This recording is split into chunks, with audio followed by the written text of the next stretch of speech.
So where'd you get your socks? Those are ballers. What's that little fun town, little town? Nice. So, Are you going to Canada? no. I thought maybe you're trying to psych out Trudeau. You know what? He's gonna be like, he's gonna be like, I'm gonna go check myself. I've been out all week, so you know, I'm just leaning from the front here with the socks. Yeah. Actually, I accidentally injured myself on Monday morning. My garage broke, and I was doing a bunch of work in the garage, and the fumes got to me, and I had to go to the hospital and like call poison control. Yeah, and then of course my coworkers are like, "You poison yourself on Poison Awareness Week or whatever?" And like, Wow. yeah, Shelf going. yeah. Really good. Yeah. Yeah. That didn't do well. Yeah. So you were on your own? My girlfriend was in the house. That's probably the. Yeah, but I had a bunch of like resin work and all the fumes Oh yeah. were like going around, and I couldn't open the garage door, and it's just like, yeah, I like couldn't have food for like a couple days. I'm glad you look good. You know, town. That's from the reserves. What a weight loss program. There is that. Maybe it won't be a very popular one though. No. The don't poison yourself in the garage program. I would not. You I know, would not recommend it. but it's catching on, but not really. It's not a good option, but it's an option. It's an option. Yeah. Yeah, it's solid. I was You know you play with boxing to handle. But she was like, one of the greatest days of my life. Yeah. My son is married, right? My wife is Drops pregnant. right behind Thankful us. for his But happy safer. life, and all the pictures are her.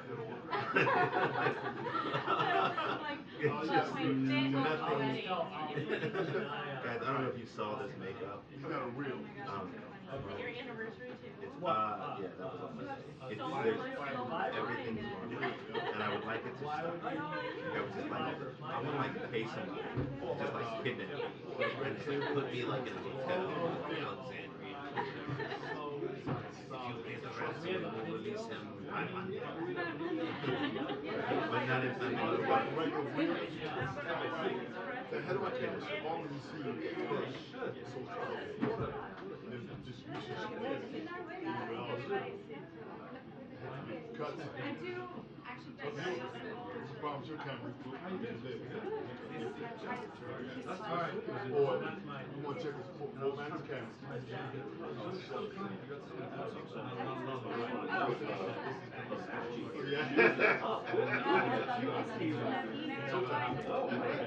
Yeah, no, I'm Actually, we could slide back to us. Yeah. Good there.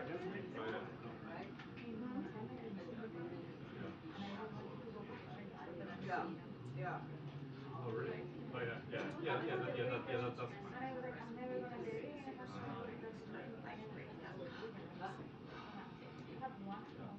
Yeah, that actually makes sense.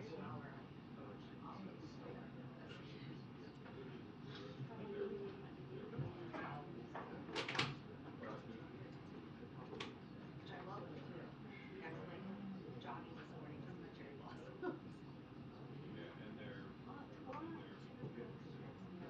Oh yeah.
not selling.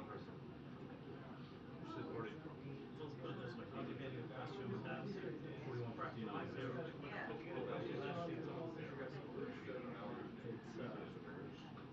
Building. Worst case scenario, Yeah. it's been sitting vacant for your career. That's good. I'm not sure. I may have done it.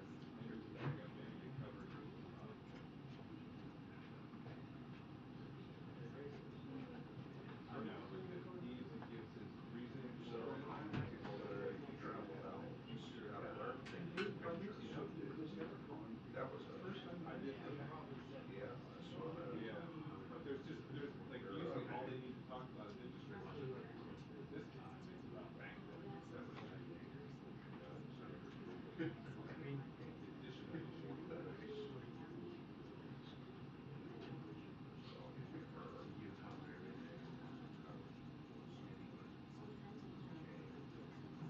collector, football.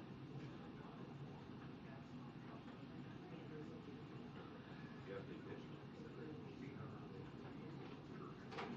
I think so. That's the plan. Girl. Yeah, that's yeah, I think that's my next one. I'll show you.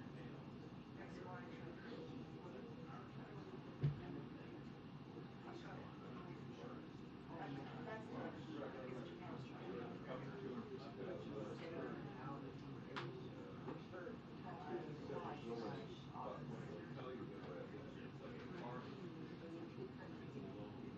Until they get their act together, then you take them.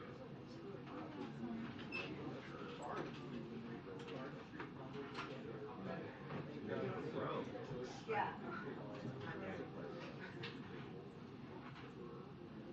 Because I end up having to go to Australia and back. I don't know if I go back to fly. So it might make more sense to fly directly from It's like one job. Literally. yeah. Well, that, yeah. Well, if we're in the pool, we're supposed to be doing 12 to 20. But I don't think so. Gotta go.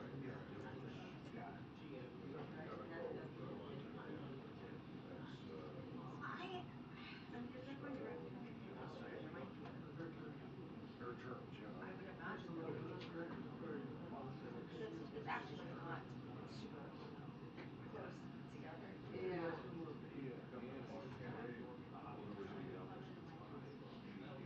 I think they're probably You know.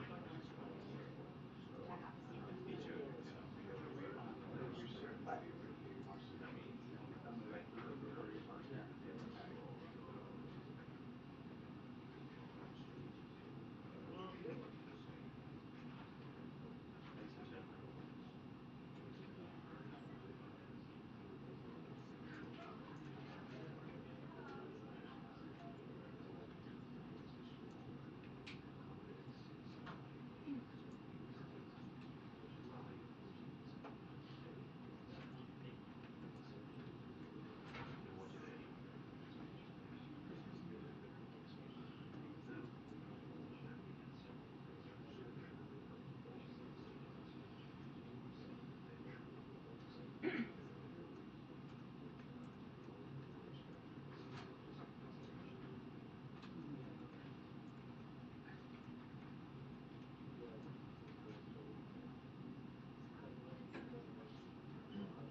Attention, 2 minutes to the press briefing. 2 minutes to the press briefing. Thank you.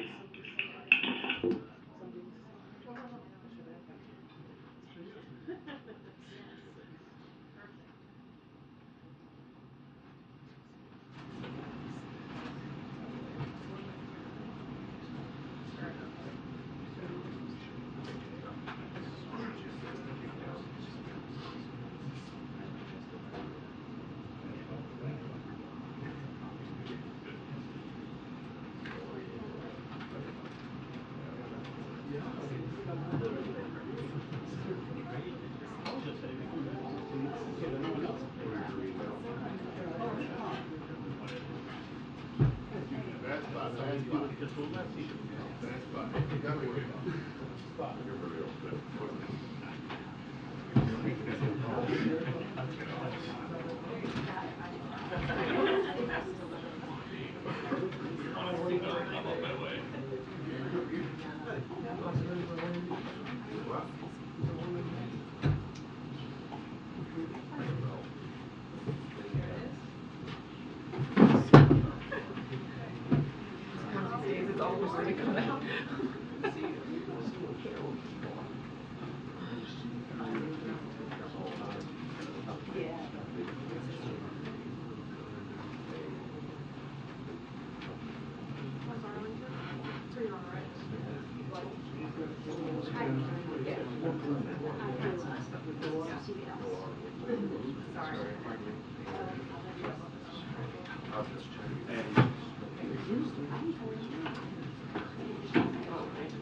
morning. Good afternoon.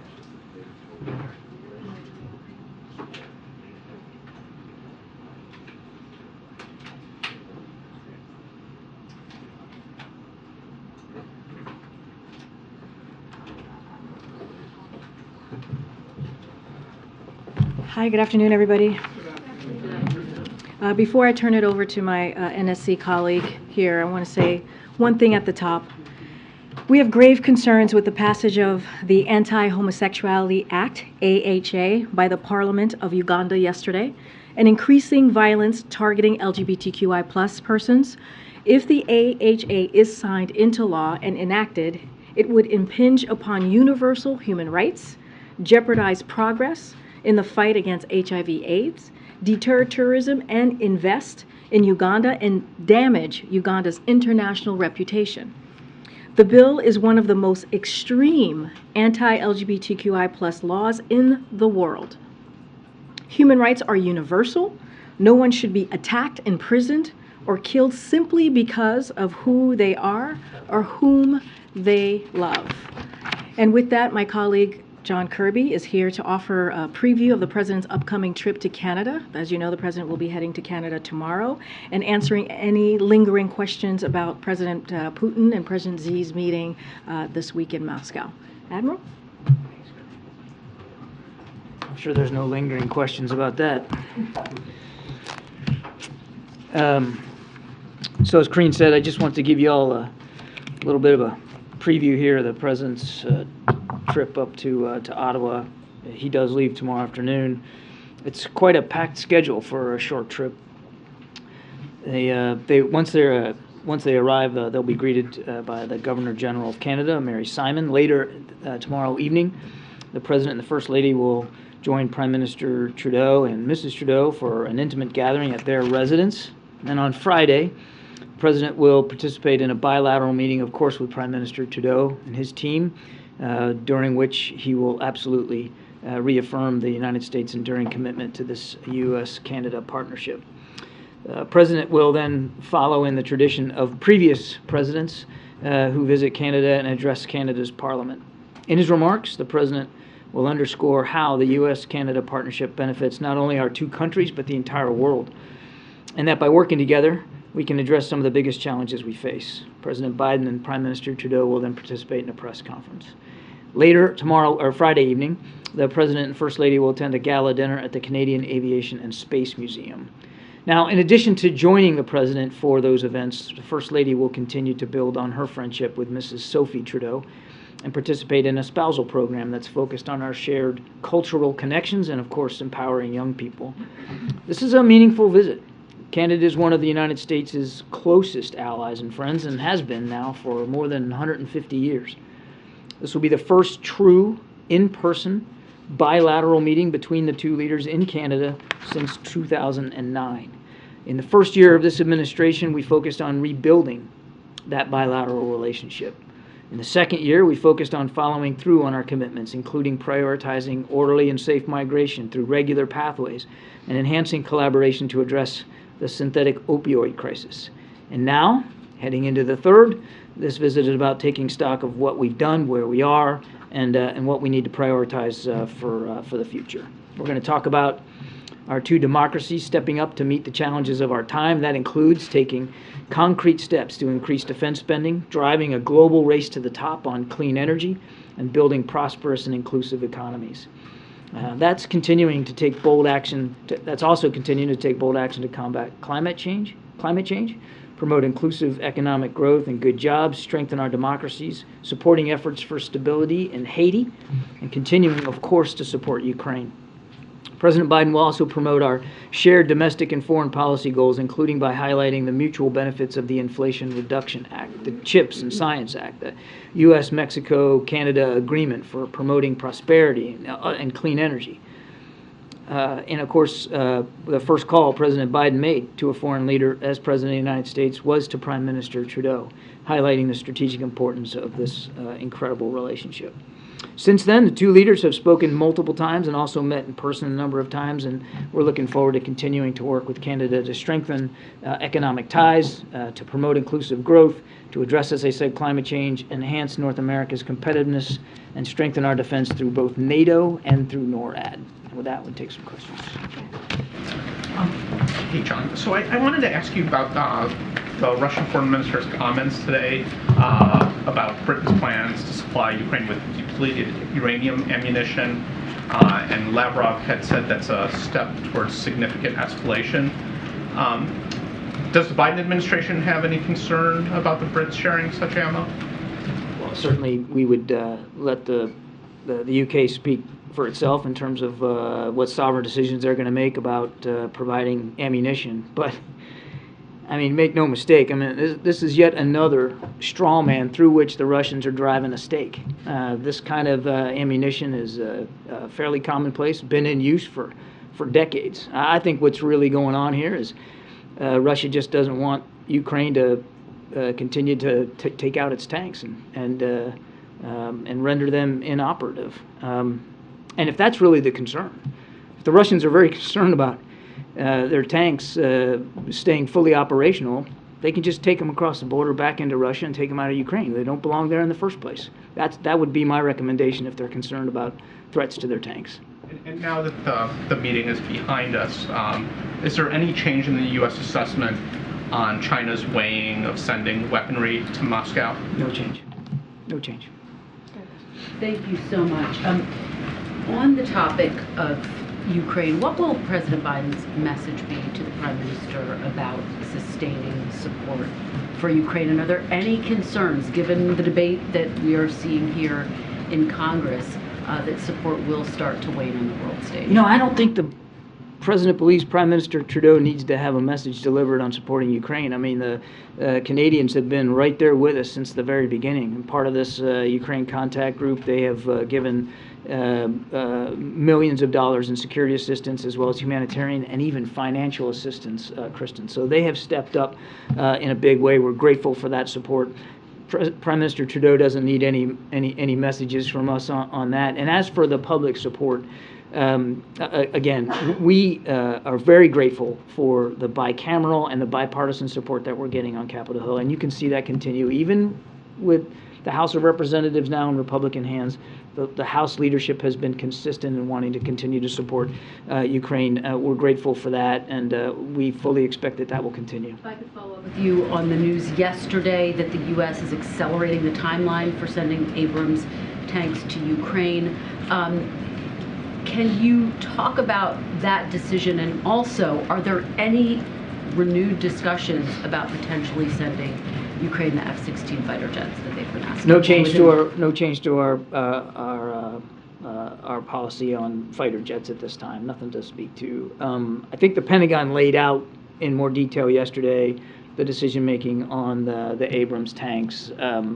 We have said from the very beginning. Heck, we've been saying this since the war began. We know there's a sense of urgency we all share. Time is no one's friend here in this war, and that's why, really, throughout this long process, we have, at unprecedented speed, been able to provide capabilities to the Ukrainian armed forces, and that includes with small systems like Stingers, and artillery ammunition to big systems. Now, the bigger systems, they take a little bit more time, and you got to make sure there's a supply chain in place. You got to make sure that the Ukrainian troops are trained. So it does take a little bit more time. As they worked through the Abrams decision, which was through a different mechanism than drawdown authority, the Pentagon was able to find a workaround to get a version of the Abrams tanks there a little bit sooner. Very quickly on TikTok, how closely will the president, how closely will this administration be watching the CEO testify tomorrow on TikTok, and what are the concerns heading? Well, we note that he's going to Capitol Hill. Certainly, we'll be monitoring the testimony. But as you know, there's a CFIUS review going on. We're not going to get ahead of that. And as you also know, we've made very clear our national security concerns about that particular application. That's why it's been banned on government devices. Go ahead. Thank you, Karine. Thank you, John. I have two questions. First one, besides the joint statement on Ukraine yesterday, China and Russia also signed a separate 8-point joint statement on economic cooperation before 2030. In that statement, China promised to work with Russia on financial market, loan and payment, and supply chain, all the areas we see Russia as being sanctioned. What is U.S.'s take on this development? We don't support any effort to decrease the sense of isolation that Putin has already experienced from the international community. We don't support any effort to bolster his economy or make it any more healthy. We don't support any effort by anybody to make it easier for him, financially or otherwise, to continue to slaughter Ukrainians. Second question. I'm sorry, I have two questions. So Japanese Prime Minister Kishida took a trip to Ukraine and Poland. And as the only Indo-Pacific country in the G7, in the joint statement of him and President Zelensky, a free and open Indo-Pacific, peace and stability across the Taiwan Strait were all mentioned. Zelensky will also attend G7. So analysis have been talking about, what Russia have been doing to Ukraine, compare that to China could do to Taiwan. Is this a way to bring attention from the European allies to the Indo-Pacific and Taiwan issues? We are grateful for Prime Minister Kishida's visit. I think it shows the degree to which Japan really has stepped up, not just in the region, but elsewhere around the world. They have helped our efforts to support Ukraine, and of course we're grateful for that. And it does show how much more engaged Japan is globally and really taking a leadership position. It's noteworthy that the Prime Minister of Japan goes to Kyiv in the middle of a war, a city which, oh, by the way, got attacked just last night, very much on the front lines of this war, and that President Xi has yet to have a conversation with President Zelensky, which we urge him to do. That's best. Thank you. Hello, Admiral. Yeah, sorry. Hi. Two questions. First one, following up on Karine's statement about Uganda and what Secretary of State has already said. Is anything like sanctions or some other concrete measure being considered by the U.S. side if this law should take effect? Yeah, well, first of all, big if there, right? This is the Parliament passing it. It still has some process to go here. We're certainly watching this real closely, and we would have to take a look at whether or not there might be repercussions that we would have to take, perhaps in an economic way, should this law actually get passed and enacted. And that would be really unfortunate because so much of the economic assistance that we provide Uganda is health assistance, and largely through PEPFAR. You can see a world in which a law like this, should it be enacted, would not only, as Karine rightly said, just be devastating to a whole community of people inside Uganda, but if it were to have any kind of an effect on our economic assistance, that would only make that worse. So we'll have to take a look. No decisions. We're watching this very, very closely, and hopefully it won't pass and we won't have to do anything. And sorry, I had a second one. Back on the depleted uranium issue. Has the U.S. sent any depleted uranium ammunition to the Ukrainians? Would it do so? And secondly, what do you make of the Russian and Belarusian kind of veiled threats about using some sort of, going nuclear themselves. I mean, that's kind of what they're saying. They're saying if you use a little bit of nuclear, we could go nuclear. They've been saying that. Lukashenko said. You mean in reference to the depleted uranium? Yeah. Has the U.S. sent any of this stuff itself? So look, we don't typically talk about the specifics of ammunition that we're providing, but we're not providing depleted uranium. But I think it's important to remember what this is. This is there have been health studies done on depleted uranium munitions. It is not a radioactive threat. It is not anywhere close to going into the nuclear realm. That's why I said it, described it earlier as a stake through a straw man. This is a commonplace type of munition that is used particularly for its armor-piercing capabilities. So again, if Russia's deeply concerned about the welfare of their tanks and their tank soldiers, the safest thing for them to do is to move them across the border and get them out of Ukraine. John, two topics for you. First of all, on President Zelensky's visit to eastern Ukraine near the front near Bakhmut, what does the fact that he was able to travel there say about the strength of the Ukrainian positions there? And then secondly, a lot has been made about the relative significance of Bakhmut. What does his visit say about the importance of that city for the Ukrainian forces? So interesting split screen, wasn't it, Jeremy? You have the president of Ukraine going to literally to a town that's been under assault now for weeks, where thousands of Ukrainian soldiers have fought, and many have died, as well as tens of thousands, we estimate, Russian convicts. I mean, it's where the most vicious fighting is going on, and he goes there. The other day, Mr. Putin decides to go to Mariupol, which is about as far away inside Ukraine from any fighting as you can get, to inspect the reconstruction after the damage his army did to Mariupol. President Zelensky has made very clear that he wants his forces to keep fighting over and for Bakhmut, and they haven't given it up. The Russians have made some incremental gains in the last few days, but only incremental. I mean, we're talking block by block kind of stuff. And the Ukrainians are still fighting very bravely to try to prevent Bakhmut from falling. I'll let President Zelensky describe his strategy and what he wants to prioritize and how he wants his troops to fight and where.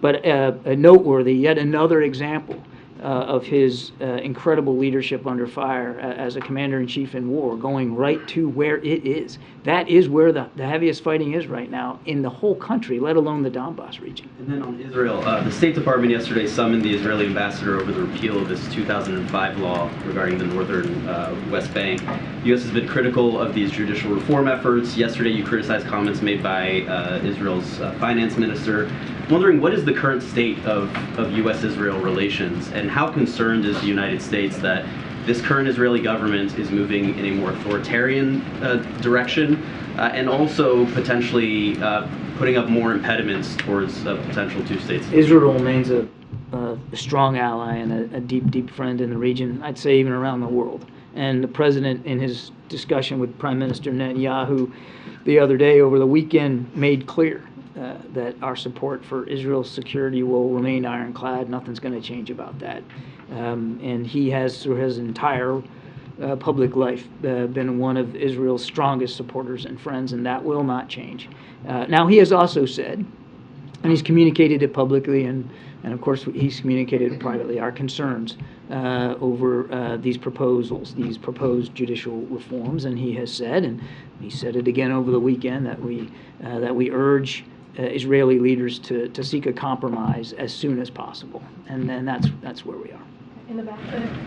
Hi, John. Getting back to the Canadian visit, is one of the issues being discussed the safe third-party agreement? A loophole in it is what's causing many migrants to come from the United States into Canada. Is there any discussion about modernizing it or scrapping it? I don't want to get too far ahead of the agenda. I think we'll have more to say once we get up to Ottawa, and of course the president will have a chance to talk to y'all when the meeting's over. But as I said in my opening statement, without question, they'll be talking about issues of migration, which affects us both. I mean, there are more people on the move in this hemisphere than there have been since World War II, and that affects both our countries. And secondly, in the preview, you talked about climate change and so forth, but there was no talk about energy. is there a push or a discussion to import oil or energy exports into the U.S. from Canada? Again, I'm not going to get too far ahead of specifics. I think energy security clearly will be on the agenda, as well as clean energy jobs, jobs that will be brought to the hemisphere from the Inflation Reduction Act, as well as, you know, the Canadians have an emissions control plan that they've put into place that will also help, again, drive clean energy innovation here in the hemisphere, certainly between our two countries, and that's pretty exciting stuff. We're looking forward to that. Just want to, if I can follow up on that, John. The specific concern of the Canadians is this 2004 treaty. I imagine the President's position is that he doesn't want to see a change in that treaty. But can you speak generally about the United States' position when it comes to the concerns the Canadians do have about migrants heading from this country north? And secondly, if you could lay out some of the asks you'll make of the Canadians when it comes to NORAD modernization. So on the first question, we've had many opportunities to talk to our Canadian counterparts about migration concerns, and it's not at all something that Prime Minister Trudeau and President Biden haven't spoken about. In fact, we were down in Mexico City not long ago for the North American Leaders Summit, and that was a prime topic of discussion. You guys all followed up on that. So I suspect that they'll continue to talk about this tomorrow and Friday. I have no doubt in my mind. I'm not going to get ahead of any decisions that might be in the offing or how this might transpire. But issues of migration, we are well aware of Canadian concerns. We have concerns of our own. I mean, it's a shared hemispheric, a shared regional challenge. So I have no doubt that they'll discuss it.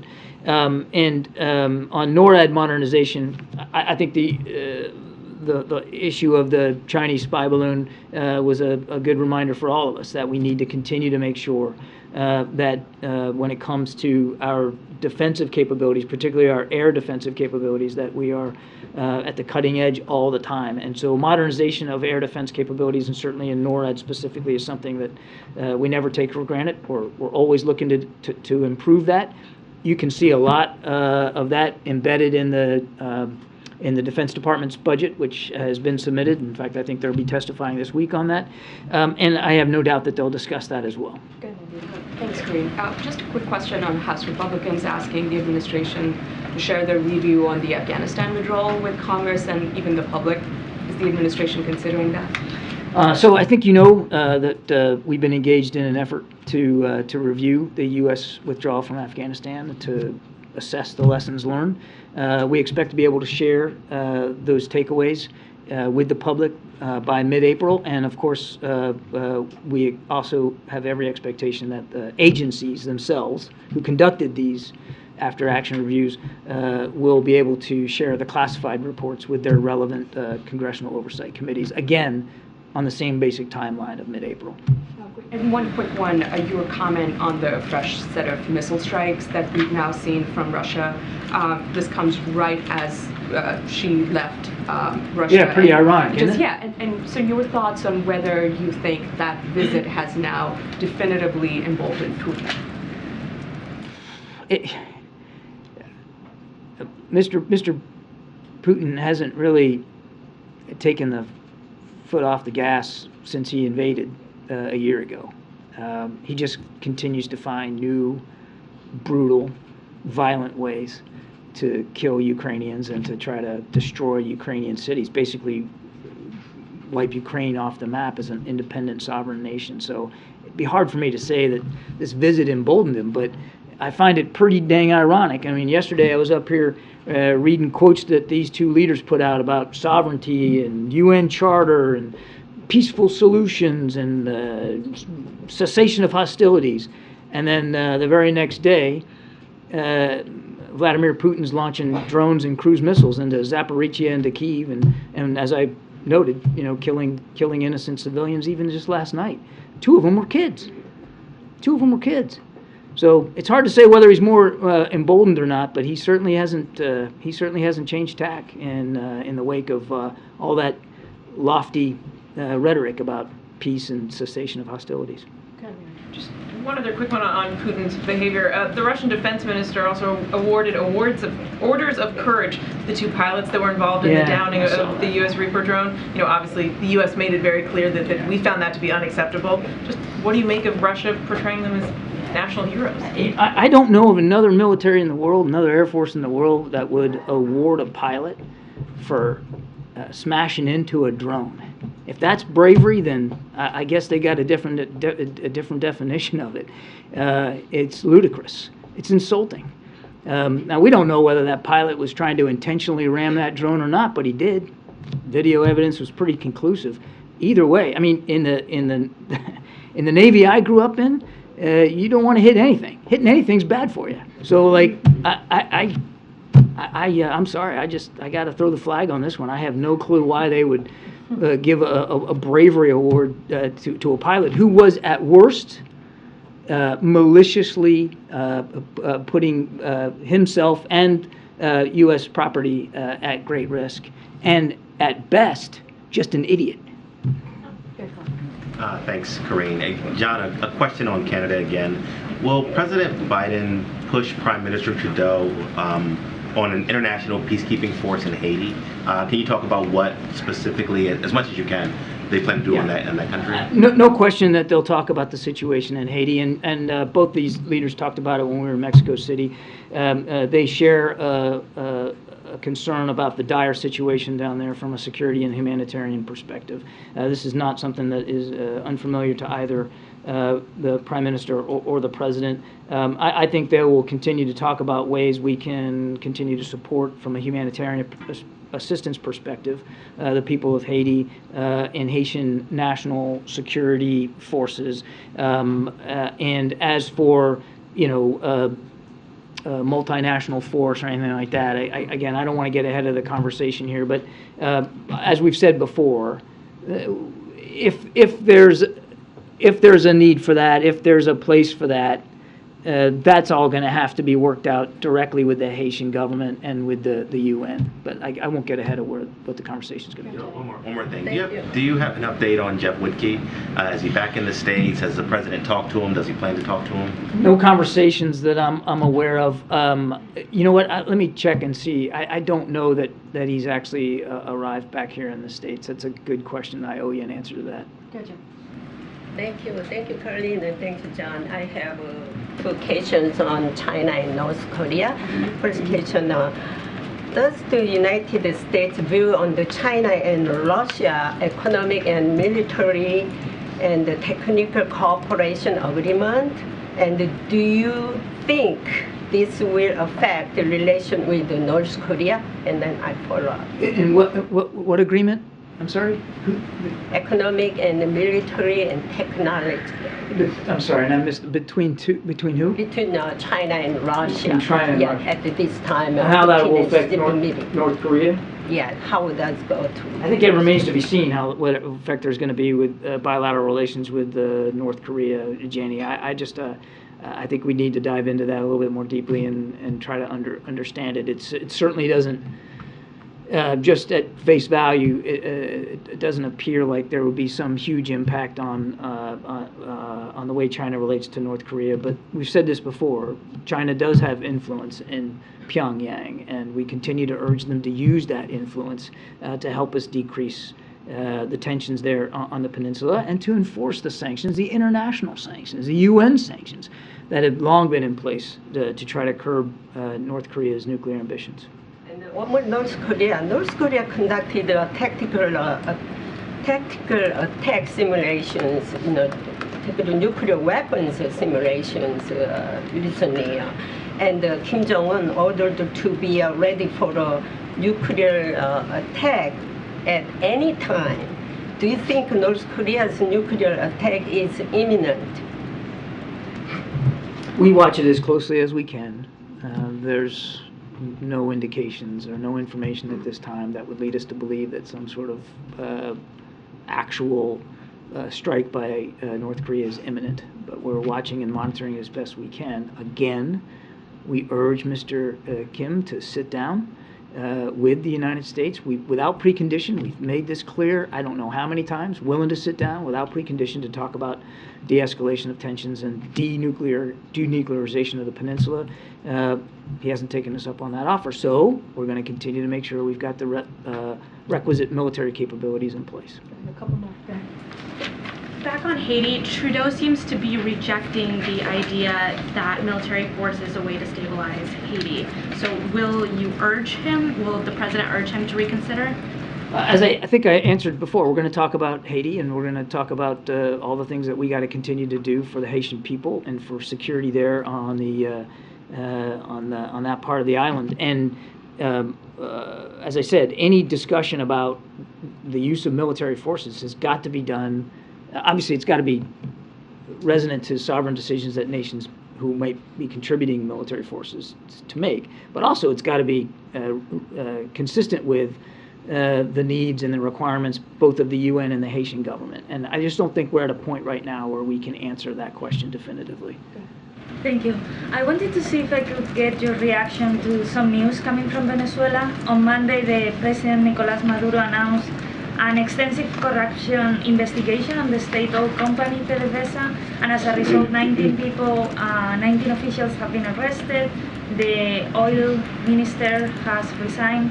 Has the U.S. been following this, and more broadly, how would this affect Chevron's activity in the country? Thank you. So we certainly support efforts to root out corruption, certainly including there in Venezuela, and we're going to continue to monitor the situation as it develops. As for Chevron, I would note that we provided targeted, time-limited sanctions relief to support efforts to restore democracy and alleviate the suffering of the Venezuelan people.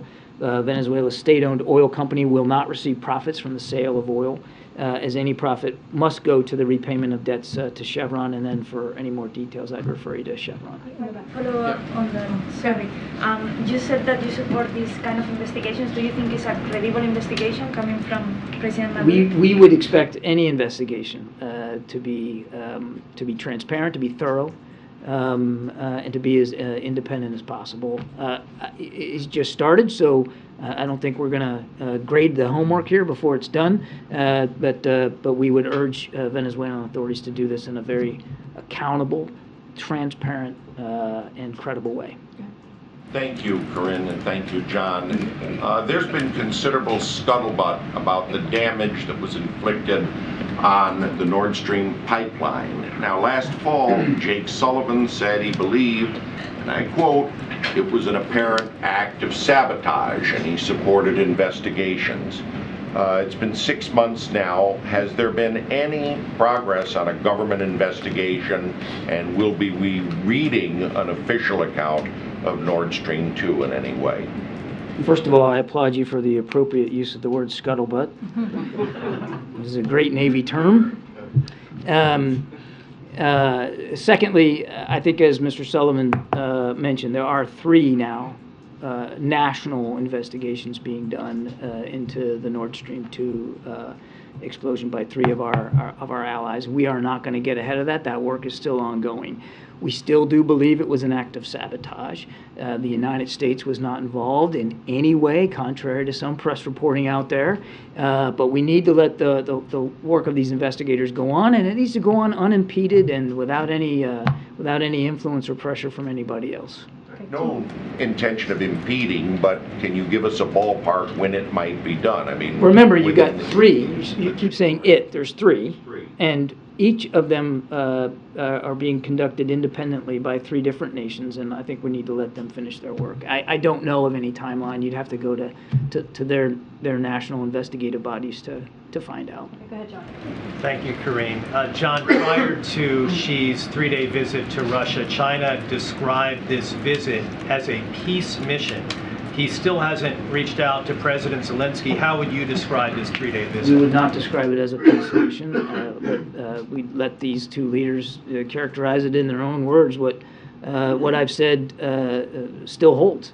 We noted that they said they were standing up for the UN Charter and for sovereignty, and we agree with that. And if China really wants to be helpful in that regard, they should be urging President Putin to get out of Ukraine. Here we are the day after, and Mr. Putin is launching more drones and missiles into Ukraine. So I don't know if President Xi delivered that message, but if he did, Mr. Putin ignored it. If he didn't, then you got what you got today. All right, 2 more. Thank you so much, Karine. I have 2 on TikTok. The first is the administration has supported the Restrict Act, which would clarify the executive branch's legal authority to ban TikTok. Is there anything the CEO could say tomorrow that would convince the White House that that isn't necessary? I certainly am not going to get ahead of his testimony or how he wants to characterize his company. The president really, as you rightly noted, has been very consistent about our concerns in terms of big tech and particularly some social media applications, and that includes TikTok. So again, with the CFIUS review underway, there's not a whole lot that I can talk about right now, but we'll be watching and monitoring his testimony. The administration has requested that the Chinese owners of the app divest their stakes. Have they responded to that request? You're referring to a press report that I am not in a position to confirm one way or the other. Last question. I wanted to follow up on TikTok. Obviously, you've expressed again today the national security concerns with the app. Why then did the president agree to appear in TikTok videos as recently as, I think, St. Patrick's Day? Again, we have not changed our national security concerns about the app. It's not for use on government devices, and I don't have anything more for you on that. Does it send the wrong message if the administration is weighing a ban or could in the future have to weigh a ban? We have been very consistent about our concerns over TikTok. There's a CFIUS review underway. I know you want me to tell you more about this, but I'm just not going to get ahead of that. Great. Thanks, everybody. Thanks. Thank you. You had your chance. You asked him a question. I probably won't go beyond what he said then. All right, just have one thing at the top, and then we can get going. As I'm sure you're all aware, and I mentioned this earlier in the week, this week we use this week to show how the MAGA House Freedom Caucus budget proposal will be a five-alarm fire for hardworking Americans. Today we're revealing how their extreme proposal would ship manufacturing jobs overseas and undermine workers. And here are some examples of how it would do that. Reverse investments by President Biden and congressional Democrats in American manufacturing. Deny 750,000 American workers job training and employment services. Reduce investigations and targeted inspections, so 135,000 workers would lose an average of $1,000 in back wages that they are owed. That's a sharp contrast with the president's Investing in America agenda. That economic strategy is bringing supply chains to America, supporting workers and small businesses, investing in innovation, and fueling a manufacturing boom in communities that have been left behind. The private sector has invested more than $300 billion in manufacturing under President Biden, and the Inflation Reduction Act will create millions of jobs. With shovels are already hitting the ground. Republicans want to reverse that progress and undermine American manufacturing workers. And with that, Amr, you want to kick us off? First thing, I just wanted you could offer a little bit of clarity on the Afghanistan remarks of the after-action review that's coming out in mid-April that Kirby just referred to. Is that the hot wash that Jake had referred to going back to basically in the midst, right, in August 2021? Is that's what we should be? That's what you should be expecting in mid-April. Okay. I guess if you could just add a little bit meat to the bone, why it's I'm not turning down this review coming out, but why did it take so long? Look, I'm not going to get into the specifics on the process or the timeline of it. I know that Jake had talked. You guys have asked him about this many times, and I would say that we wanted to make sure that we were, take the time to get this right.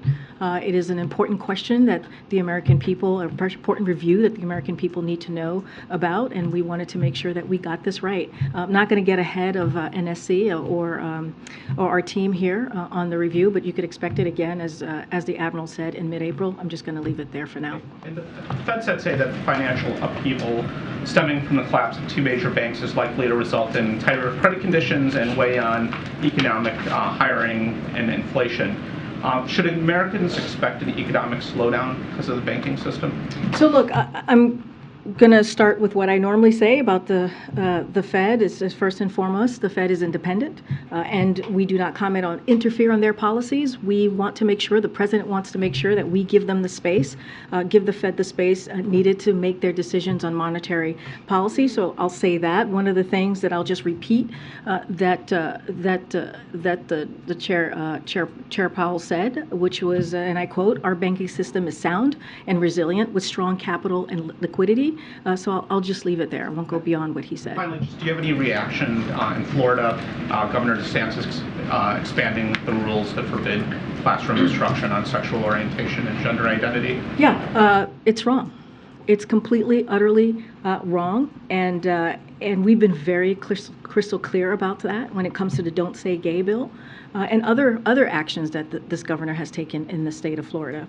But make no mistake, this is part of a disturbing and dangerous trend that we're seeing across the country of legislations that are anti-LGBTQI+, anti-trans, anti the community in a way that we have not seen it in some time.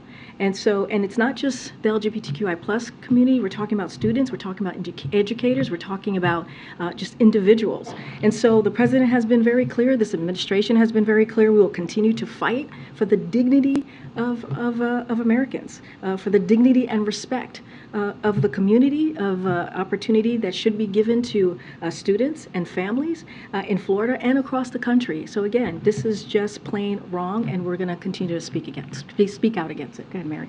On the economy, does the president still have the same level of confidence that he's had that the U.S. will get through this banking crisis, get through this high inflation without going into a recession?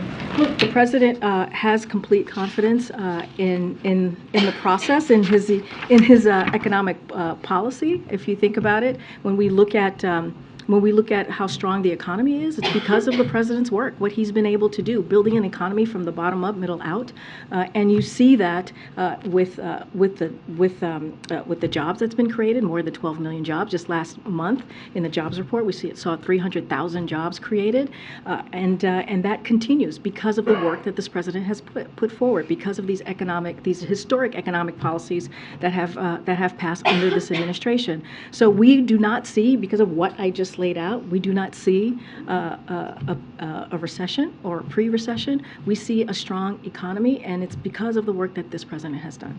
And just on another topic, has the president been briefed on the shooting in Colorado today, and has the White House been in touch with officials out there about this shooting? So I know this kind of just occurred as I was walking out, so I wasn't able to touch base with the president on if he's been briefed. I did see him earlier. I just didn't see him right before this briefing. Our hearts go out to the families of the 2 school administrators in Denver today, and to the entire school community.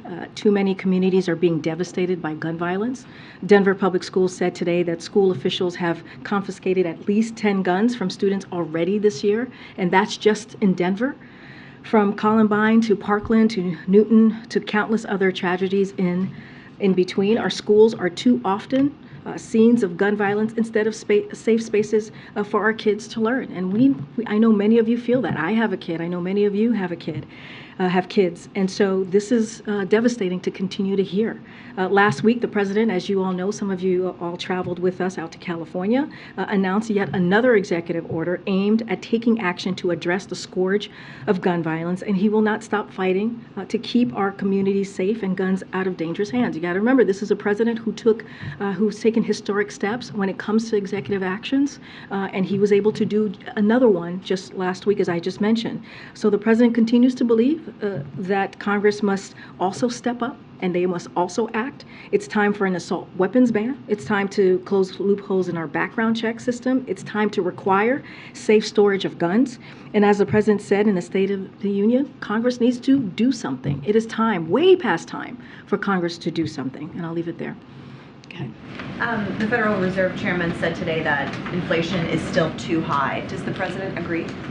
Look, the president has always said that he's going to do everything that he can to make sure that we work every day to lower cost. He has always said when it comes to his economic plan, the number one thing that he wants to do is lower costs for Americans, and that's why the Inflation Reduction Act is so important. Lowering costs for healthcare, lowering energy costs. So he's always going to continue to work and take actions to make sure that we're doing that as much as we can in different ways. And you've seen the policies that he's put forward to deal with that. So look, one of the things that Jerome Powell did say about inflation, goods inflation's been coming down now for 6 months. Housing services is really a matter of time passing, and that came from Jerome Powell earlier today. Given all of that, the price of goods is still high. Americans are paying about $372 more a month, according to one estimate, than they were a year ago. What does the president say to Americans who everything that you say is happening on paper for them, paying that amount of money a month is still a lot? And we say, and we've been saying, we understand what the American people is feeling. That's not lost on us. That's why we've made it a priority to do everything that we can to lower costs for Americans. There's junk fees. You've heard this president talk about junk fees that we're trying to deal with, writing out executive orders or hearing from different agencies on how we're dealing with junk fees, which is going to matter to Americans. Again, when you think about healthcare costs, lowering the cost on healthcare. And this is why we've made the contrast with what Republicans are trying to do. You see Republicans in the House saying that they want to lower Medicare. They want to cut Medicare. They want to cut Social Security, which is actually going to hurt working Americans. And so we're going to call that out and protect what taxpayers pay into. They want to repeal Inflation Reduction Act, which, by the way, which add to the deficit and also increase costs on health care for Americans. So we're going to continue to do the work.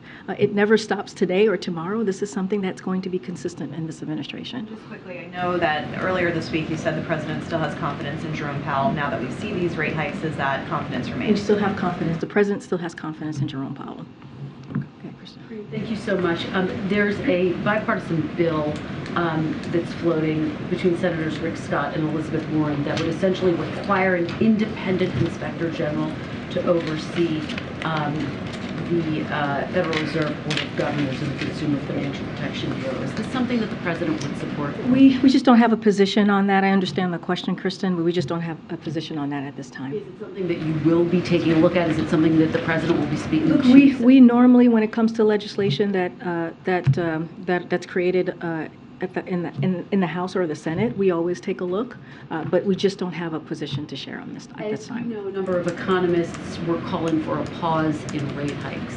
Is there any concern about the action that the Fed took today? We're just going to be very mindful from here. Again, the Federal Reserve is independent. That's what the president believes. We want to always give them the space to make the decisions that they need to make on specifically on monetary policies. And so we're just not going to comment. And let me just ask you one more, Karine. President Biden said several weeks ago that he plans to visit East Palestine. Can you update us on that? When is he going to be visiting East Palestine, and why hasn't he yet? So the plans are underway, discussions are underway, just don't have anything locked in at this time. The president's words stand on what he shared about at some time going to visit the community. Again, this is a community that the moment that we heard on February 3rd, what occurred in that community hours after, February 4th, the wee early mornings of that day, the president and his team, Environmental Protection Agency and the Department of Transportation and other agencies acted right away, and they were on the ground, and the directive from the president was to make sure that we make that community whole. So you're saying he still plans to visit. What's your message to residents there, to lawmakers there, including Democrats who say you should have been there already? Look, the president has had his team on the ground since day one. I just laid out hours after we heard about the derailment. We had agencies, administrators or leaders in the different agencies, regional leaders in the different agencies on the ground, taking action and making sure every day to make sure that the community is going to be whole. That is the message that the president is sending to the East Palestine community, is that we are going to be there until they are whole again, and make sure that we hold the company responsible, Norfolk Southern, accountable. That is also important. We are cleaning their mess, but we're going to make sure that they are held accountable. Go ahead, Steve. Thanks, Karine. The messaging from TikTok increasingly is focused on the number of users now up to 150 million. The TikTok CEO is expected to stress that in his testimony tomorrow. Is the app now so popular that it's too late for these national security concerns to be properly addressed? So look, I'm just going to repeat what you heard from my colleague, and what I say all the time from here is that we're just not going to comment any further on this app. We've been very clear about the national security risks that we think that it poses. There's a CFIUS review, so we're going to let that go underway and let them do their review. I'm just not going to speak beyond that. Can I just ask one follow-up Sure, on that? absolutely. Is there any way you could shed some light on why the CFIUS review process has taken as long as it has? I mean, this is now, the former president tried to ban TikTok more than 2 years ago, and the app has only grown in popularity since. What's taking so long? So I can't speak to their process. They are doing this independent review, or this process is being clearly done by them. It's a separate process. I'm just not going to speak to the timeline or how long it takes. I can say this, and you've heard me say this last week, we support the passage of Restrict Act, and the whole point of that legislation is to take a tailored and risk-based approach. So we protect Americans, so Americans feel protected. Their freedom of speech is protected while protecting also national security. So I'm just going to leave it there for now. Go ahead. I know I meant to call on you earlier. Go ahead. Thanks. Chairman Powell, in his remarks today, referenced the role that social media played in the fall of the Silicon Valley Bank, and suggested that regulations might be necessary, might need to be updated to reflect this sort of new environment. Does the White House agree with that assessment by Chairman Powell, and would there be regulations in that space? I'm not going to go beyond what the chairman said. I think we've been very clear about the role of social media in reforming Section 230. I just don't have more to share on that. I'm not going to elaborate on what he said. Just one other quick one. The White House has yet to appoint a vice chair for the Fed. Sort of given the last few weeks and the turbulence, is there any sort of timeline that you could share with us, or could you share whether there's been any heightened I don't know, urgency in filling that role? I don't have anything to preview to you at today. The president's taken this open appointment very seriously. As soon as we have something to share, we certainly will do that. Good. Thanks, Karine. Today was the first time since the Fed started raising interest rates that they didn't say that they anticipated ongoing increases. So I'm wondering, would the White House welcome an end to interest rate hikes in the future? Again, this is something that the Federal Reserve decides on. We're going to give them the space to make these monetary decisions, to make these monetary policies. That's what the president believes. We're certainly not going to interfere or get involved in that process. So I'm just going to leave it there. And then your second favorite topic, which is TikTok. TikTok is the topic today. This is without getting into Okay. the CFIUS process Yes. or any of the sensitivities there. There's a new poll that says that a majority of daily TikTok users oppose banning the social media app. And so I'm just wondering, as this administration has talked about the national security concerns around this app, and this is really a communications question, does the president need to do a better job of explaining to Americans, explaining to TikTok users why this app represents such a national security concern? Look, our job is to make sure, and the president's job is to make sure that Americans, when it comes to national security, is protected. We've been very clear about that. We've been very explicit about our concerns with the app. Again, there's a CFIUS review. We understand the popularity of TikTok. That is something, we get that. But the president's job is to make sure, again, that the Americans' national security is protected as well. And that's what you're seeing this president doing. We're going to wait for the CFIUS review. We're going to let them do their process. It is an ongoing process, a separate process from here. And so we'll see where they land. Is there more he can do to convey those national security concerns? Because clearly it's not getting through to a significant portion of the population. No, understand your question. I think the president's main focus is Americans' national security, and that's what you have seen him do from this administration. And real quick on Phil Washington, the administration's nominee for the FAA. The Senate Commerce Committee abruptly delayed his committee vote. This comes nearly 8 months after Phil Washington was initially nominated. The FAA has now been without a permanent director for nearly a year amid a lot of turmoil in the aviation industry. And so I guess I'm wondering why the administration is so intent on digging in on a nominee who, after 8 months of being nominated, still doesn't seem to have convinced senators that he deserves this position. So look, we think he has the qualification. When I say we, I mean Phil Washington. He has the qualifications and the experience for this role. The president believes that, and that's what our administration believes as well. He has led the Denver International Airport, one of the busiest airport in the world, managed large transportation safety organization, and served as a command sergeant major in the military. This is a role with a key safety mandate, and that's what we believe. We believe that he is experienced for this role. I'll say one more thing.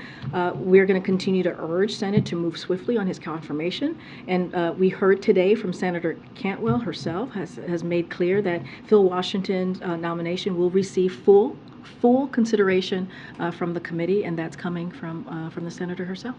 Okay, Nandita. Thanks, Karine. Bank CEOs have been meeting in D.C. since yesterday to discuss possible scenarios to help First Republic, which continues to be in focus. Can you tell us any details in the conversations White House officials have been having with industry executives and bank CEOs, specifically on First Republic? I just don't have anything to preview today on or for you on any conversations with bank CEOs at this time. Will there be communication that you will put out? I just don't have any readout at this time or anything to share with you. And specifically on meetings with investors that we understand, administration officials and White House officials have been having. We know Warren Buffett, has met senior administration officials. We just ran a story about Jamie Dimon. He has a planned meeting with Leo Brainerd. Are they talking about throwing a lifeline? Are they talking specifically about First Republic? Any details on, what the White House is talking to investors about? I just don't have any details of those conversations, these private conversations that they're having. Don't have anything to share on that. So I'm just going to leave it there. As it relates to the First Republic, again, I'm just not going to comment on any specific institutions from here because of the actions that we took last week. Earlier this week and last week, Americans can be confident that their deposits are safe, and banks have access to resources to meet depositors' demand. That's what you've seen from Treasury, and that's what you've seen from the banking regulators at the direction of this president. And we're seeing that deposit flows are stabilized, but I'm not going to comment about any specific institution from here. Okay. I have a question on a review on GI Bill funding. It found that the University of Phoenix has received more GI Bill funding than any other institution of higher learning. The University of Phoenix has had a history of government scrutiny for misleading military veterans. Is there any cause for concern for the amount of funding it's receiving, especially as the president has made an effort to rein in predatory colleges? So look, I have not seen that report, so I'm not going to comment specifically on what's occurring there locally. What I can say is the GI Bill is something that's incredibly important for our military veterans, and so just don't want to go beyond a report that I haven't read. And then I have another question. So Texas Governor Greg Abbott has installed more than 130 miles of razor wire on federal land in the Rio Grande Canal. Abbott didn't seek the required permits to do this, and has doubled down on yesterday on Twitter saying that they are not going to ask permission to do this. Does the administration plan to sue Texas like they did in Arizona over former Governor Doug Ducey's makeshift border barrier? That's a question for the Department of Justice. I don't have anything to share here. But more broadly on the governor in Texas, this is another political stunt that we've seen from him over and over again. Instead of dealing with an issue in a way that can actually have results, he continues to have do these political stunts. And it's unfortunate because what it's going to do is actually hurt the communities that he is supposed to represent. And this is a president that has, when it comes to us working to secure the border, dealing with a real issue. He's taken action. He's catched record levels of fentanyl because of the work that he's done, because of the record levels of funding. We support 23,000 agents, the most ever, working to secure the border, and we take more than 8,000 smugglers off the streets. We want solutions. We want real solutions that are going to matter to the American people, and that's not what Governor Abbott is all about. Go ahead, Karen. Two topics, if I can. Was anyone at the White House ever flagged about issues with Silicon Valley Bank ahead of its collapse, given that the Fed was aware of the risks for more than a year? That part, I don't have an answer for you on that. I can tell you that it's been about 2 weeks, so that Friday, right, we were made aware of what was occurring, and we took action. The president directed the Treasury and the banking regulators to take action, and they came up with a solution, as you heard from the president, that following Monday, and they have continued to take action to make sure that depositors are continue to be whole, and that our banking system continues to be resilient. And so I just don't have any conversations to read out. Timeline of the timeline. I don't have a timeline to. Yeah, I can tell you about the timeline from the last 2 weeks, but beyond that, I don't have any timeline to share. Second topic. Can you give us a preview of the event the president's doing tomorrow on the anniversary of the Affordable Care Act? Who's coming to that event? What's his message? Is there any new announcements? We'll have more to share later today on that event, for sure. Okay. I'm going to go around. Go ahead, Garen. Another question on the Affordable Care Act. The ACA notably led to a significant reduction in the number of uninsured Black Americans. However, there are still millions of Black Americans who don't have insurance, and there remains a significant gap between uninsured Black Americans and white Americans. Healthcare policy experts say that states expanding Medicaid could significantly close that gap. Can you talk to some of the inner workings in the administration to push states to expand Medicaid?